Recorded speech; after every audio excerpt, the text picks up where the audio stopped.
Hi. All right. So I tried a new feature this morning and that didn't quite work out as planned. So I'll go back to the original format that I had before. So, welcome to Journey to SEA 2025. If you are new, thank you so much for joining me. And if you're returning, thank you so much for taking the time to join me live. And today we have lots of stuff to discuss as always because we're looking at reports, narratives, and comprehension. So, if you're new, let me just introduce myself again. My name is Shellyan Edwards Barron, and I'm a creative writing specialist who focuses on something called multisensory learning. I believe that learning about writing can be fun and it does not have to be the tedious read, write situation that many students encounter.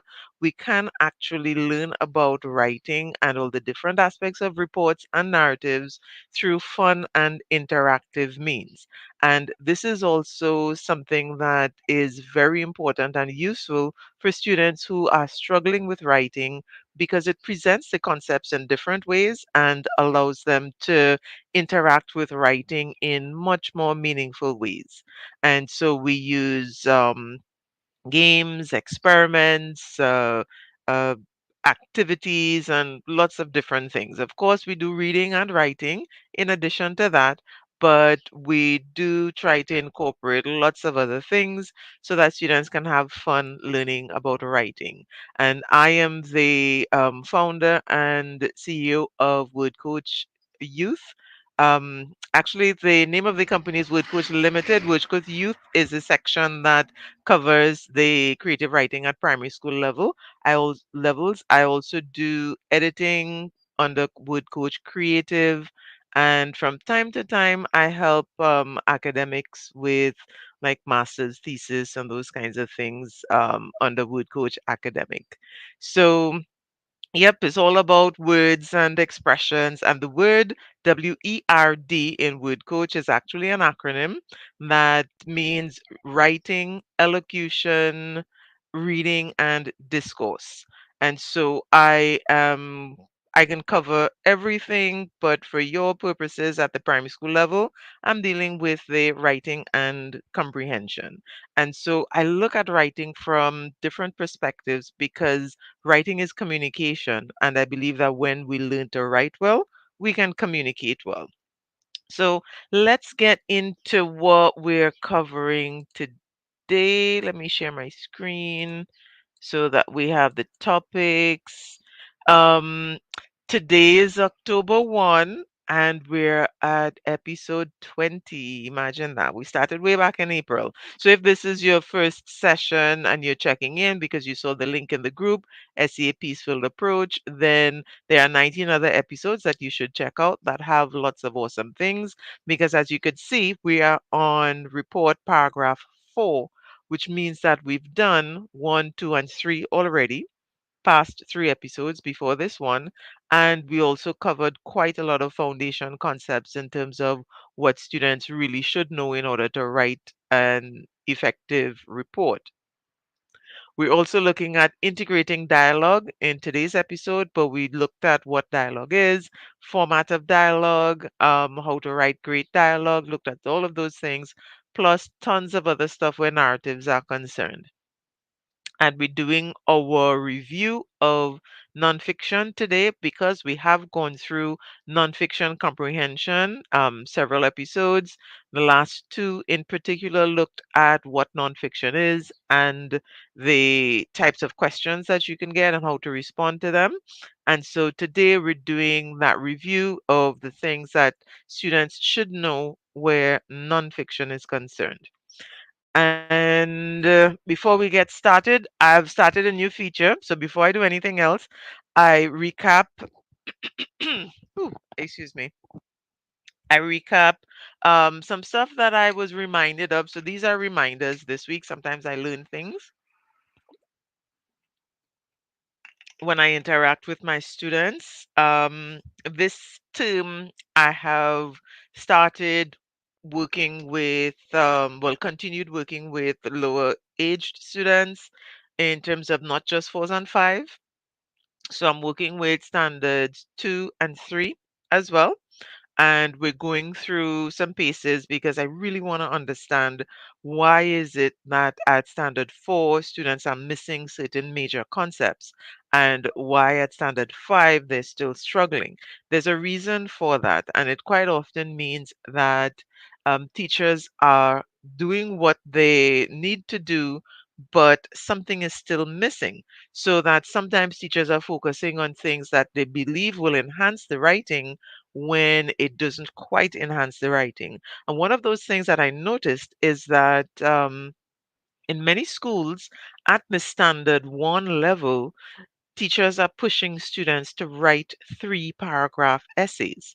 Now, that is way advanced for that level because at that standard 1 level, students are really supposed to be focusing on sentence construction, sentence starters, different, conjunctions and ways to complete sentences so that they would have a really good handle on writing great sentences and working on paragraphing so that when they get to the upper levels, they can do those things more effectively. But if we rush ahead to producing full work, then we miss some of the foundation concepts. So I'm working on several worksheets to fill in those gaps. And so hopefully, I was hoping for this September, but I think by January I would have more materials for the lower levels. So let's see. What did I learn this week? You can feel anxious even when there's a plan because I believe in always having a plan of what to do. And so even with this series, for those of you who've been following this series, you know that I have an entire schedule for the entire year up to the end of March, which is right up to before the exam, and yet still every session that I come to do the live, there's a bit of anxiety. So anxiety is there regardless, but it's much more manageable when you have a plan. So if you don't have a study schedule and you're not sure what to engage with each week, then you definitely need to pause, take a few moments, a couple hours, couple days, work out an effective study schedule.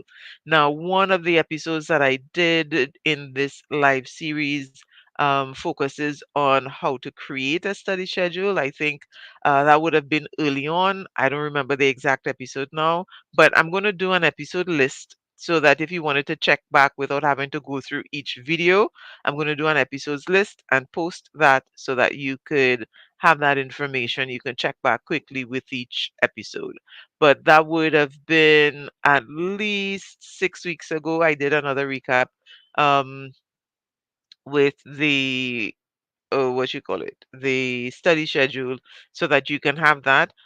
You can also download the episode schedules for this series because I have them separately. You have one for reports, one for comprehension, one for narratives, so that you can follow along. You would know what it is you need to cover from those from the episode list as well. But of course, that's like it's more like a tentative because I did make some changes with that. So I have to create a current one. Repetition is important, but guidance and feedback are equally important. So I know one of the things when it comes to practicing writing and getting into the creative writing, both parents and teachers believe that, hey, we need to do lots and lots of writing. Now, writing one report and the one full report and one full narrative every week is enough in terms of the practice, but that's not the only time that you would touch on reports and narratives when you write a full report or a full narrative. It's not only about completing a full essay. We do need to have students revising and reviewing what they've written, analyzing it, looking at sample reports and sample narratives, touching in on certain skills that they might need to revise. So all of those things come in handy, but that's only going to be useful if there is guidance and feedback. And so we don't want to just be writing and giving marks and writing and giving marks. We want students to know, okay, why am I getting 18 out of 20 if that's what they're getting? why am I getting 13 or 12 or even 10? We need to make sure that students understand what it is they're missing, which is where the feedback would come in, as well as with the feedback and with the guidance, we want to tell them what to do to fill in those gaps that they're missing and how to do it. So, what to do and how to do it are two different things, right? And so it's not enough to tell them, well, okay, you need more description. That's the what. But how do they include more description in their writing? What kind of description do they need? Character description or setting description? And if you're talking setting description, what exactly are we dealing with here?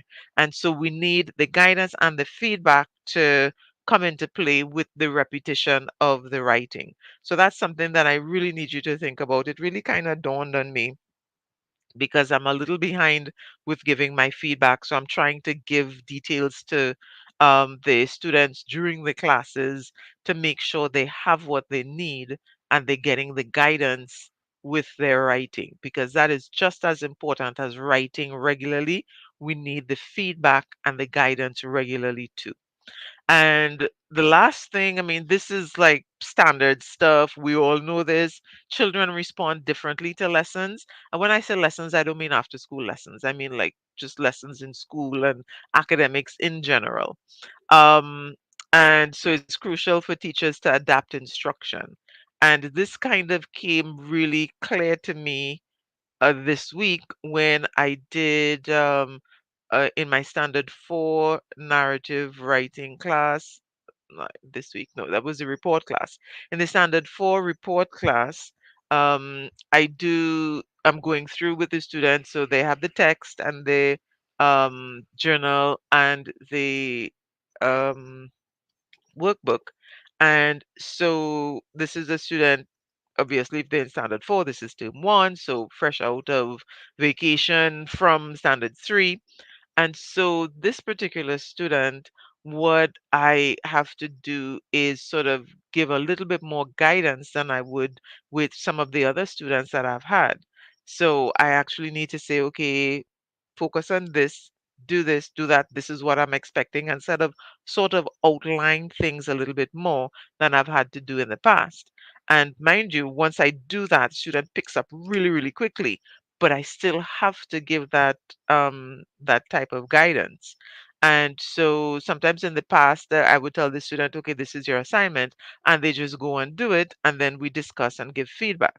This particular student, I have to go through, make sure, do at least one or two, specifically from the worksheet that they have to do for assignment. And so, and there's nothing wrong with that. Every student is different. And so it just means a matter of adapting. And I've had some students where I show a video and they're excited about the video and we chat about it. And the same video I show another student and they're like, Miss, this is boring. No, I don't want to see this video again. Can we get something else? So it means as a teacher, we're always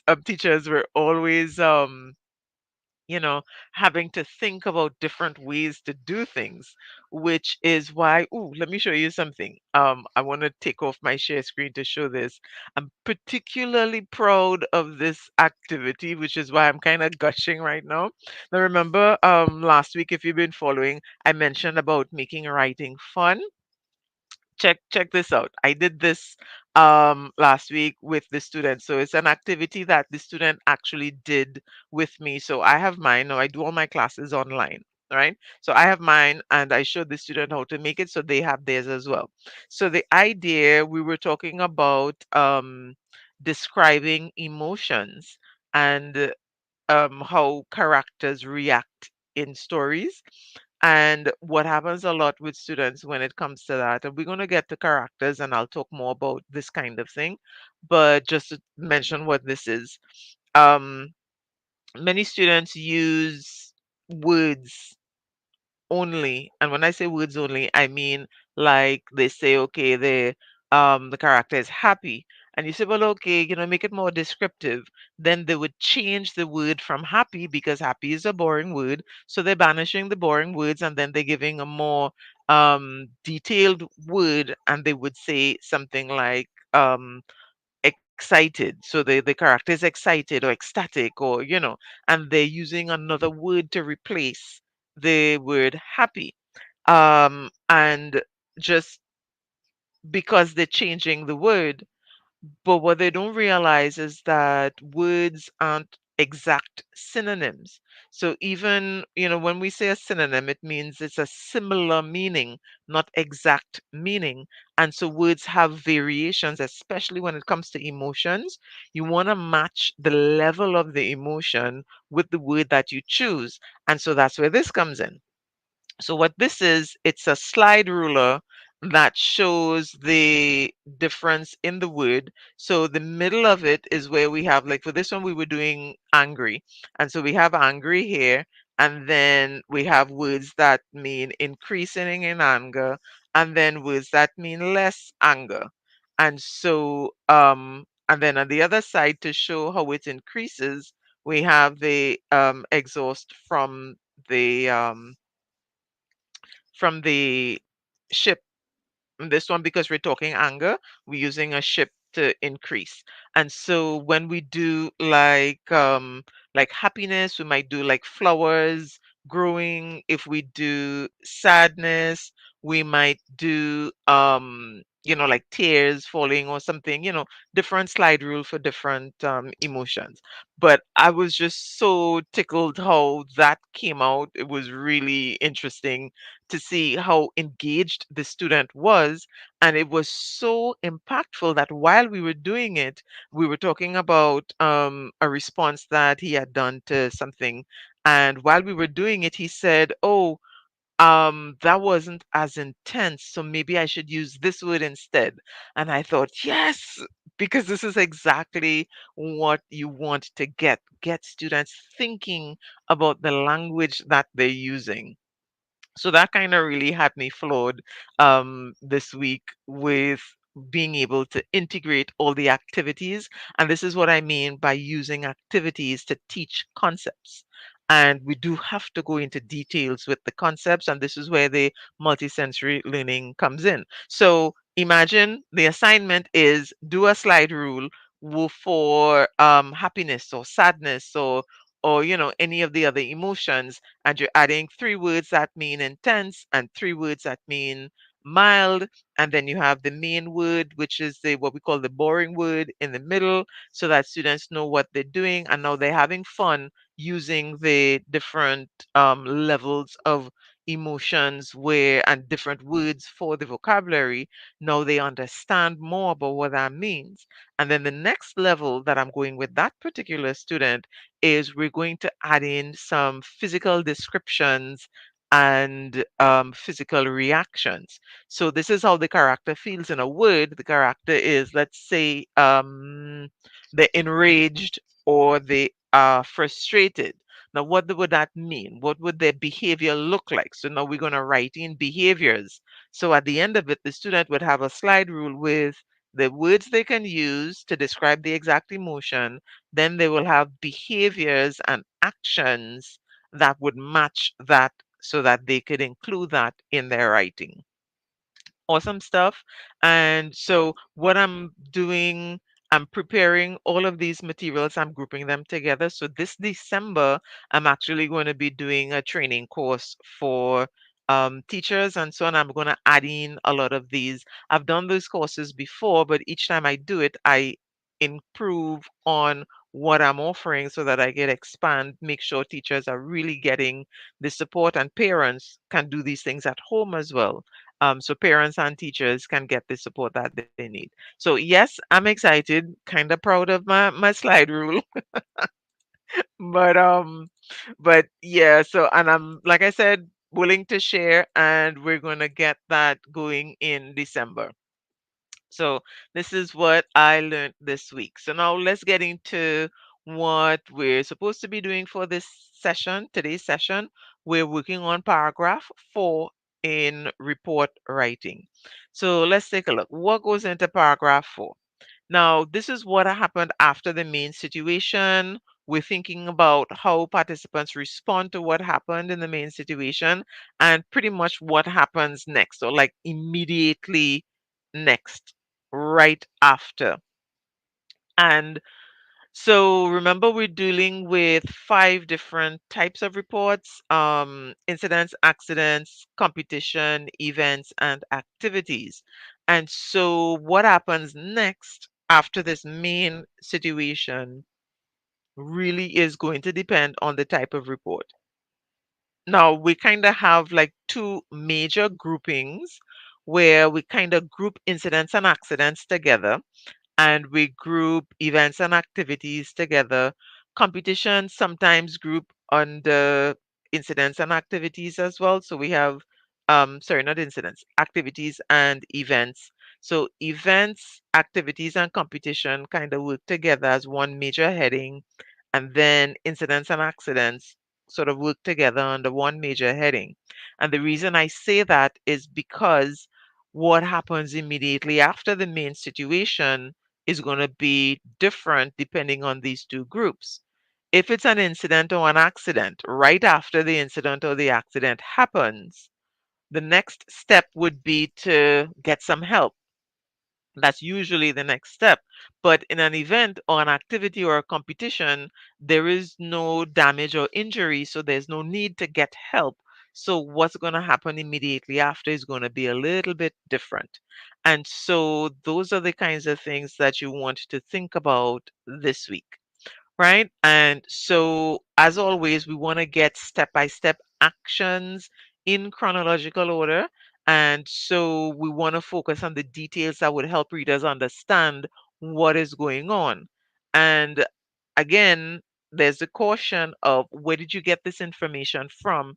What perspective are you telling this from? If you're just an observer, you are physically in one location observing what's going on, and so you can only share from that perspective what you were able to observe.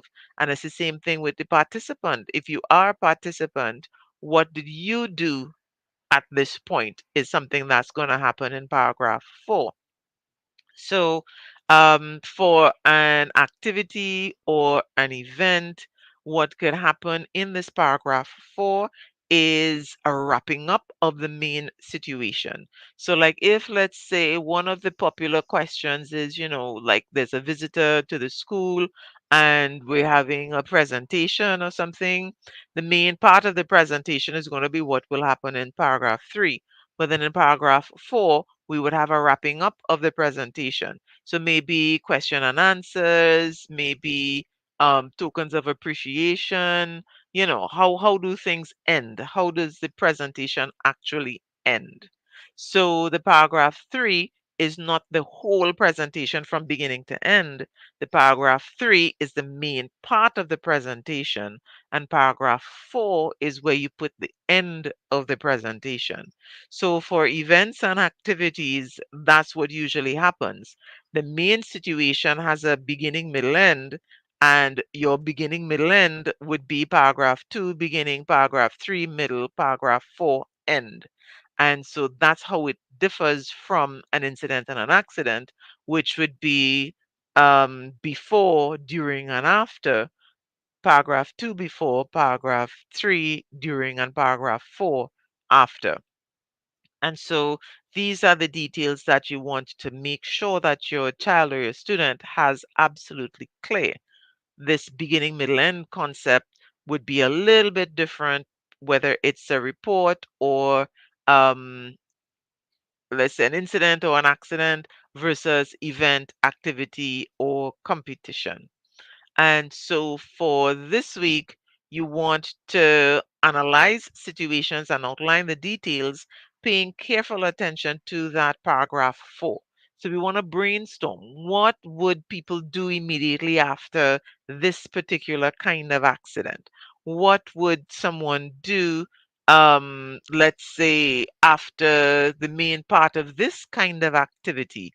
And so you want to do that kind of brainstorming, and then you're writing a full report And when you're giving feedback and discussions, you're focusing on that aspect of it. Because yes, it's nice to look at it in isolation, but you have to see how is it going to fit into a complete report. And so that means doing a complete report.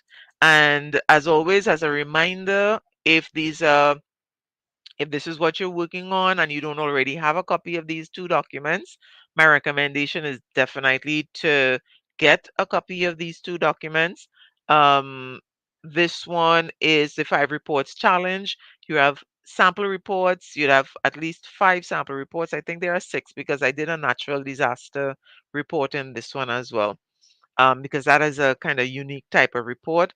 I haven't seen it come up in any of the reports done for past papers, so I don't expect that it would come up, but it's useful just for students to know.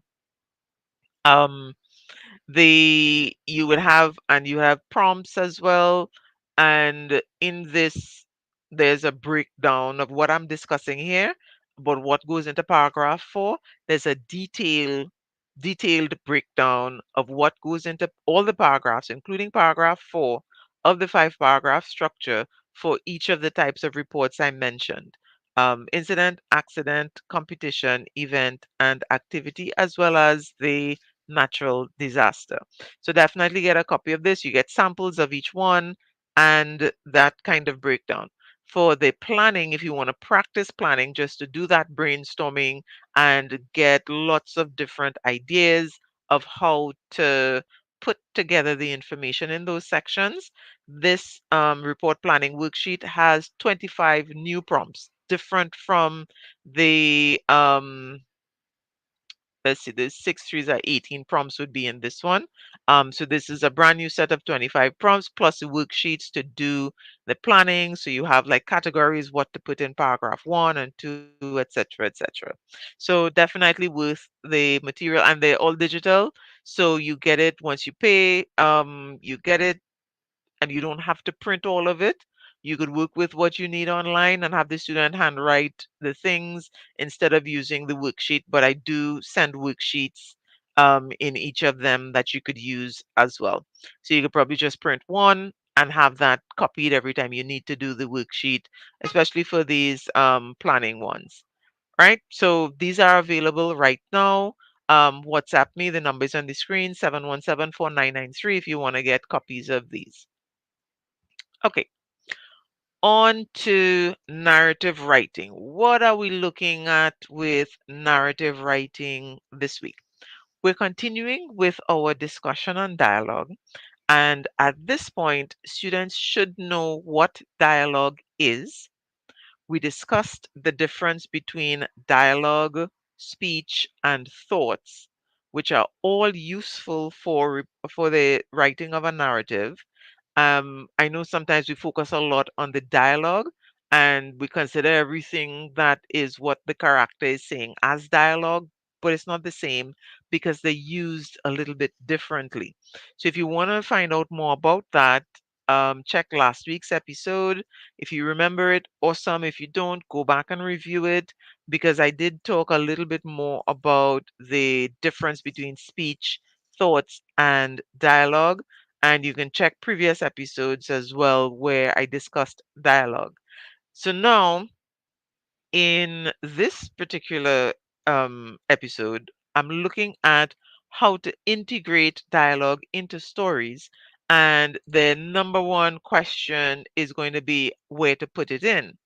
Now, deciding on where to put the dialogue means that the student understands the purpose of dialogue. So I'm going to repeat this. This was covered lots of times before when I spoke about dialogue, but it's worth repeating because if the student doesn't understand how dialogue functions and the purpose of the dialogue, or how speech, like thoughts said out loud, function, and the purpose of that, or how, thinking, writing the character's thoughts, how that functions, and the purpose of that, then it's going to be a little challenging for them to know, okay, where do I put this?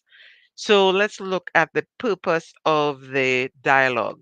And this, now I'm using dialogue in a comprehensive way here because it does cover a lot of these things, cover speech and thoughts as well. Even though the main focus is dialogue, some of these apply. So, for example, revealing character information. Now, character information could be like the character's attitude, the character's feelings, the you know how the character thinks. All of that could come out in dialogue as well as speech and thoughts, and that's one way, that's one purpose. If it is the reader needs to know something about what's going on about the character, we can use dialogue to do that. It also advances the plot. We can use dialogue to mention things that would take the plot forward. It can show relationships, the way characters interact with each other. We can create tension by some of the things that characters say that would add to the tension, or some of the things that whatever the character is thinking or saying out loud, we can use those to add to the tension. And then, because of all of these things, what happens is that when you use dialogue, it makes the scene feel active. So, dialogue actually sort of pulls readers into the story, because now they're not just hearing about what's going on, they're actually getting what um the character, like the character's voice and the exact words. And so by doing that, we pull the reader into the story as if they're there listening in on the character as they say whatever they're saying.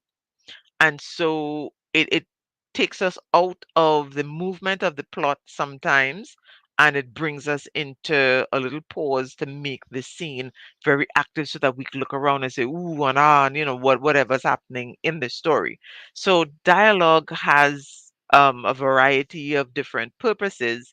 And so what can happen is that we need to decide which one do we want to activate at this point, or which few we want to activate at this point, because we don't necessarily need to say use the dialogue for one purpose. We can use it for multiple purposes. And so we want to think about that. So how do we think about that? We look at, okay, when we're introducing a character or having characters interact with each other, we can use dialogue at that point. And of course, for the purpose of, advancing the plot and all those kinds of things. When we have emotional highs or lows, so when things are really exciting or they're very depressing, we can use dialogue to help the character express those emotions. And when there are turning points in the story or the story shifts, things are getting worse, conflict is escalating, or during the climax, or conflict is being solved or has been solved, we can use dialogue for those situations as well. So the idea then is that we have to decide, when do we want to use this dialogue and how useful it's going to be in that part of the story. But of course, we don't want to just put in dialogue for dialogue's sake. We're being very intentional and mindful about the dialogue that we're using. So we want to stay clear of the what we call basic conversations. So, hi, how are you? Good morning. You don't know, not really. We don't need those unless we're going to be adding a dialogue tag or an action beat that is going to express something about the character. But in flash fiction, like the kind of story students are writing, that's going to be useless information. We want to just mention, okay, yeah, they greeted each other, and then this is what the character said at the meat of the situation. So we want to go directly to whatever the interaction is, the main part of it that shows the emotions or the character's attitude. We want to get directly to that. And then we want to keep the dialogue short. So we don't want he spoke, she spoke, he spoke, she spoke, he spoke, she. That's just no. We want to just have character speaks, one response, character speaks. You can end it there or have another response. That's it. Two interactions. And then we want to do that like about two places in the story. The rest of it, we might want to put thoughts somewhere. We might want to put the speaking out loud somewhere. You want to balance it, like spread them out. But dialogue, where you're using quotation marks and those things, you don't want to put that in any and every way and, like, half the page is dialogue. Yes, there is a strategy for writing that uses dialogue, and you can get a lot out of dialogue. But I guarantee you that students at this level aren't going to have that mastered just yet, since many of them are using dialogue for the first time. They can learn about it and use it, so they have to be really careful and mindful of when they would use it, so not to use it too much. Because when you use dialogue a lot in a story, as I've said before, that means you are in the story and you're not getting that bird's eye narrative kind of view that makes stories interesting to readers, where you have lots of description as well. So if the student can master the description in action and the dialogue, the action beats, and so on, they can make the most out of it. But the majority of students aren't at that level, and so you would need to limit them and limit how often they include dialogue in a story. All right. And so, what are you doing this week? For this week, you want to continue your observation of people and what they say and how they say things. And then you want to practice writing this kind of meaningful dialogue. So choose any kind of prompt and any kind of, let's say, well, any prompt that the student has used, or maybe go back to, which I think is really one of the more useful things. Go back to stories that the student has written before and have the student rewrite those stories, including dialogue, or shifting around dialogue that they already had, or changing that dialogue to dialogue that's more meaningful. And we understand meaningful dialogue to be dialogue that does one of the following that we discussed before. So it would be, one of the following, meaning, does it advance the plot? Does it give the characters attitude? Does it add new information that increases the tension in the story? Does it make the story more active, and like readers are there getting, like the real, what they call it, the tea. So they're there getting the tea firsthand because they feel like they're in the story. What exactly is the dialogue doing? If it is doing any one of those things, then it's considered meaningful. If it's just there to say that, okay, there is dialogue, but it's not, part of the story to the point that it's doing something effective in the story, then we need to rethink the dialogue. And so we might need to revise and move around and so on. And then after you've done some of that, then you want to get a new prompt, fresh prompt that the student hasn't worked with before, and have them write a new story using dialogue and the skills and strategies that were previously discussed, so that now they know what to do.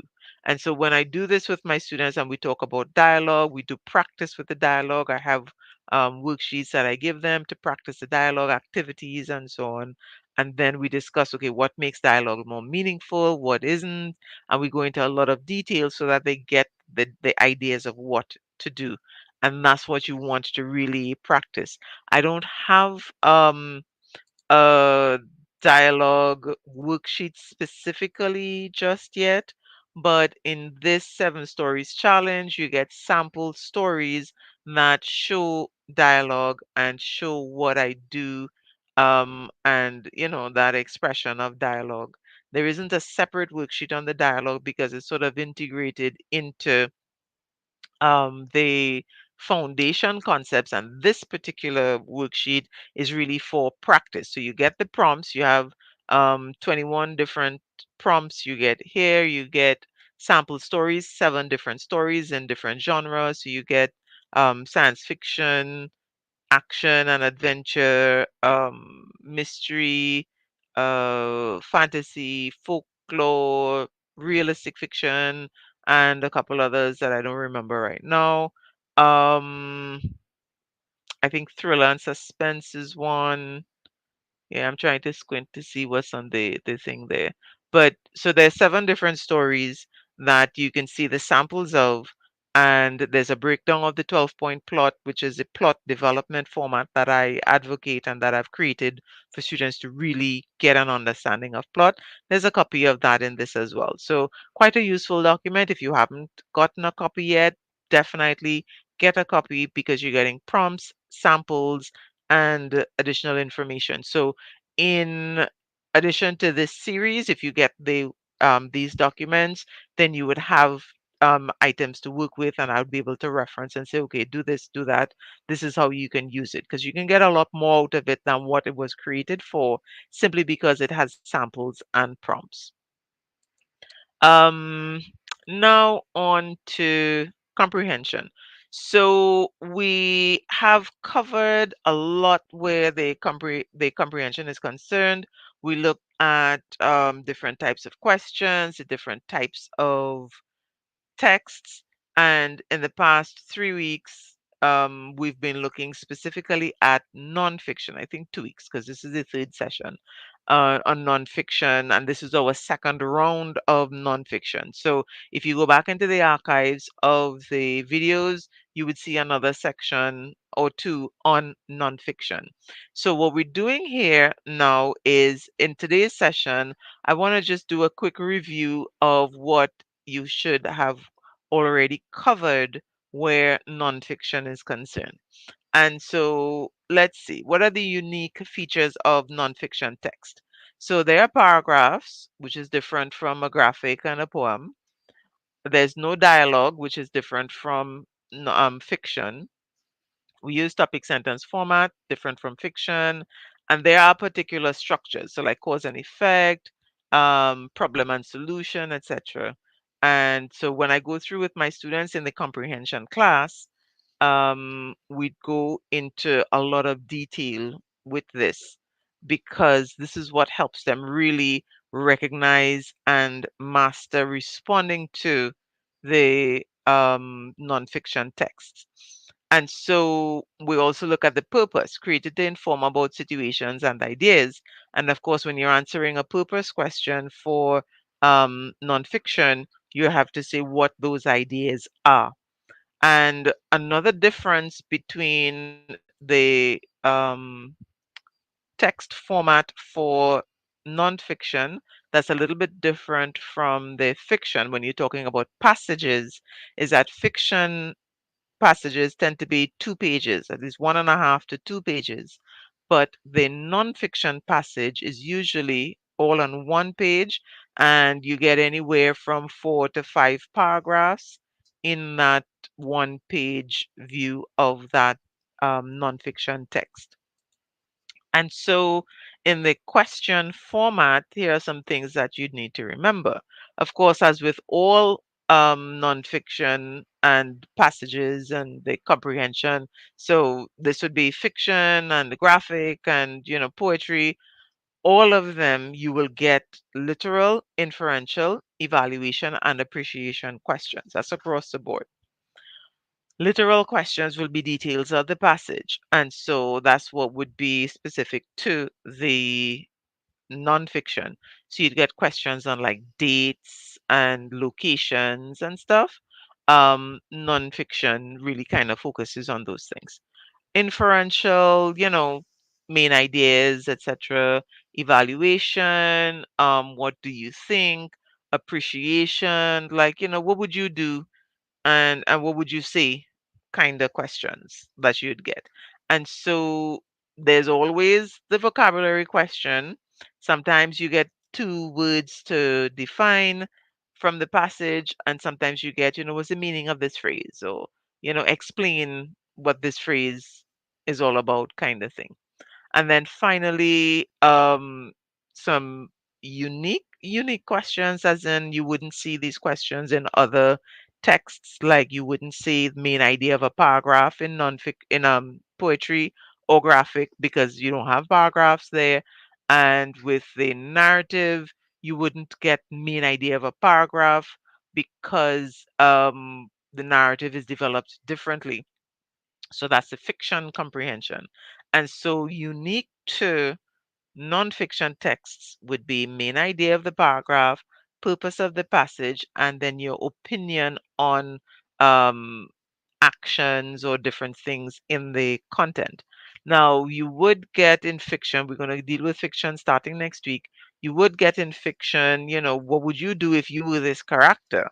But then that is different from, um, you know, what do you think this action would result in? Or do you think it was a good idea? So like in one of the past papers, there's a what you call it? A passage on the lionfish, and the lionfish being an invasive species in certain parts of the Caribbean. And so what happened is that they introduced the lionfish to get rid of something, and then the lionfish like took over, and now the lionfish is a problem. And so the question was, do you think introducing another fish to deal with the lionfish would be a good idea? So it's really opinion on content and like opinion on ideas. Maybe I should add that. Yeah, that's the kind of thing you'd get for nonfiction. So, what are you doing this week for nonfiction? So, for this week, you are continuing to read and discuss nonfiction passages.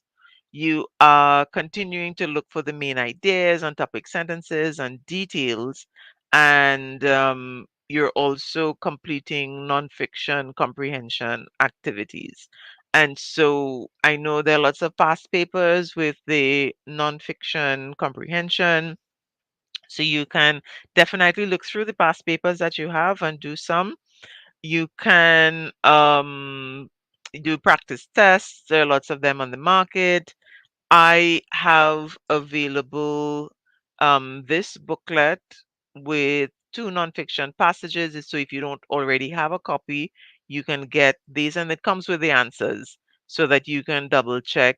You can also get a copy of the past papers, the actual past papers. When I said past papers before, I was actually thinking practice tests. But the past papers, they are, I think, from 2019. Let me double check that. So from 2019, we have 2019 was nonfiction, and then 2021 was nonfiction, and 2022 was also nonfiction. So from 2019 to 2024, we have three nonfiction passages. And so you can get a copy of those. Um, I have a copy of the 2019 on the ministry's website. You can get the 21 and 22, Ministry of Education. If you go to primary school resources, you can get a copy of the 21 and 22. I mean, I also have a copy, but their copy has like the full exam with like the like ministry documents and stuff at the beginning, which makes it feel more like a exam context. So you could do that. And if you're looking for answers for those, I have a copy. I do offer um, answers for all of those. So 2019, 2020, 2021, 2022, 2023, and 2024. I have suggested answers and an explanation of how the answers were decided and what students would need to do. So I tried to make the responses not just like the answer in the line, but also include tips and strategies for increasing the ability of the student to answer and respond to the comprehension. So I don't have that one up, but that one is $150 for the responses for all of the exams. If you're interested in any of these things, of course, send me a WhatsApp message, 717-4993. That is the uh, best number to get me at on WhatsApp, please, because phone calls, I might be in a class or a meeting or marking papers. And for any of those, I would not be able to answer right away. And so send me a WhatsApp message and I'll answer you. And then if you need to speak with me, we could always find a time to chat. All right, I do have some time to chat, but we'd have to schedule an appointment because if I don't have an appointment, I'll be marking papers. And when I'm marking papers to sort of, when the phone rings, my phone is on silent, so I don't even see it until afterward anyway. So send me a WhatsApp message. All right. Or of course you can message me on Messenger and Facebook. I do have an Instagram account, but I think the fastest and easiest way is the WhatsApp. All right. So, what did we cover today? And you have your assignments, you know what you're working on with your child, with your students, so that you could get the most out of their practice. And don't worry about the fact that, okay, we're just doing nonfiction and the comprehension has so many other things. I spend at least 2 days on each, 2 sessions on each of these. So we have enough time between now and the exam to cover everything plus. So with the comprehension, with the next thing we're going to cover is fiction. Then after that, we're going to do poetry. And then after that, we're going to do graphics. And even after we've finished with that, we're still going to have enough time to do another review of everything. So there is more than enough time to cover everything between now and the exam. It just takes a systematic approach and the practice outside of these discussions, knowing what to do. So that's why I started that. This is what you do this week at the end of everything. Um, and that's going to really help pace the development. So we don't want to rush ahead with anything. We're pacing ourselves, and there's, like I said, there's enough time. You can check the number of weeks. It feels like a little bit, but get a copy of the schedule, and you'll see how we will be using the time most effectively. For reports, same thing. We have enough time to cover everything, but you have to do it systematically. And so we're dealing with paragraph 4 this week. And as you can imagine, next week we're going to be dealing with paragraph 5. And after that, we're finished with that with reports. So then what do we do next? We're going to keep reviewing and reminding ourselves of certain things so that we can touch on things. So we'll go back to the vocabulary, go back to passive voice, go back to reported speech, go back to the formal tone with transitions and all of these things because it's a constant couple steps forward, one step back, couple steps forward, one step back, because we have to, again, the repetition is important, but we need the guidance and the feedback as we go. So we have to keep repeating and reviewing things. It's not just marking and this is your grade, go fix it, go get better. We're dealing with how do you get better. And so if you have any questions on reports or narratives or the comprehension, any aspect of those things, feel free to message me. WhatsApp, Facebook, in SCA, the Peacefield Approach. If you're not already a member of that group, definitely join because there's way more than what I do in the group. The other admin is awesome in terms of assisting parents with selecting schools, understanding that whole process. She's a whiz at math, so you get all kinds of math worksheets that she puts up for free. She has some paid, so if you haven't gotten those yet, definitely get them. She groups them according to section.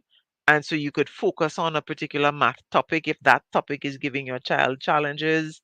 Um, Tons of other materials in the group where parents from time to time post essays and I give feedback there. Other parents and teachers give feedback. Lots of questions answered about anything you can think about related to.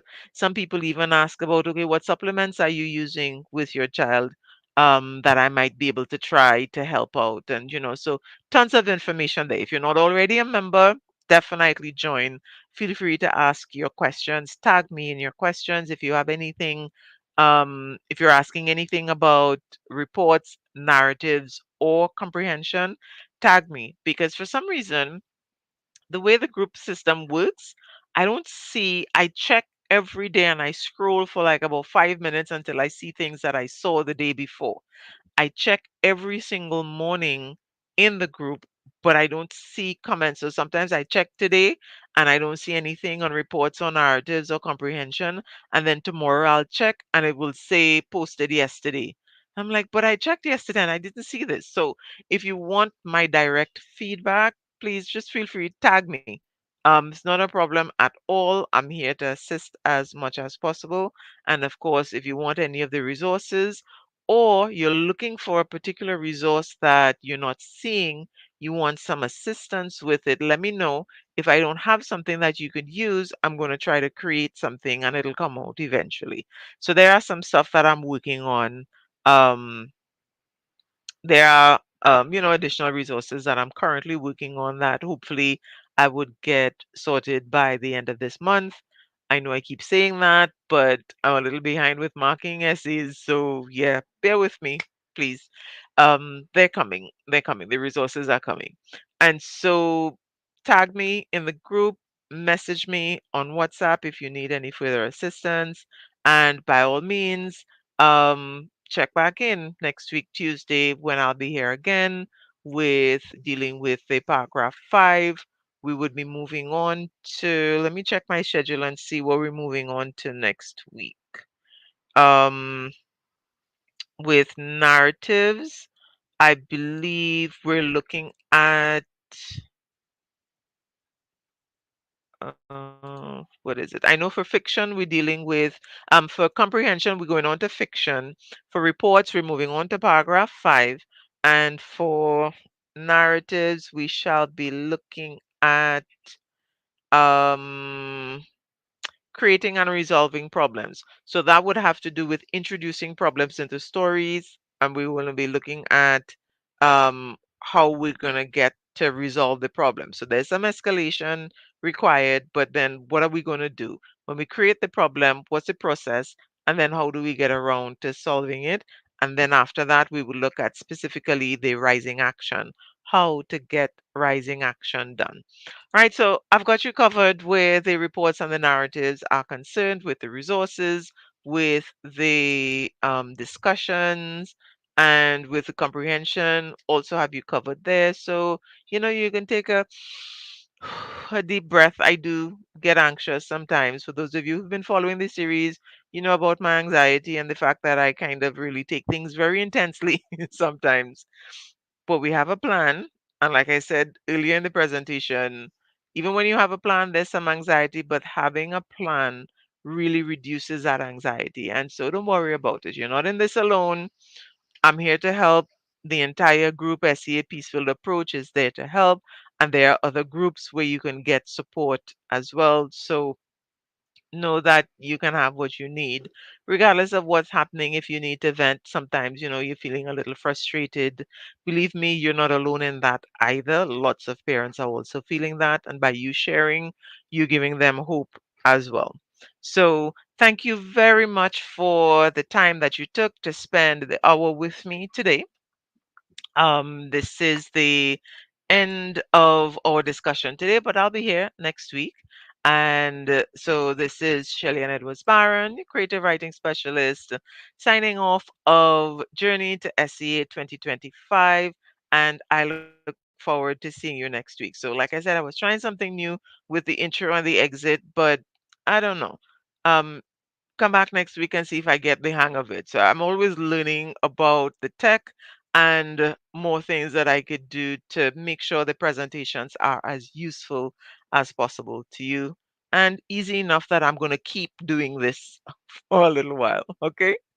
So thanks a lot for your time and attention. If you're looking at the recording, I appreciate you. Please comment, like, subscribe to the YouTube channel so that you won't miss an episode. All right. Take care, everybody. Goodbye. Have a wonderful rest of today and the week.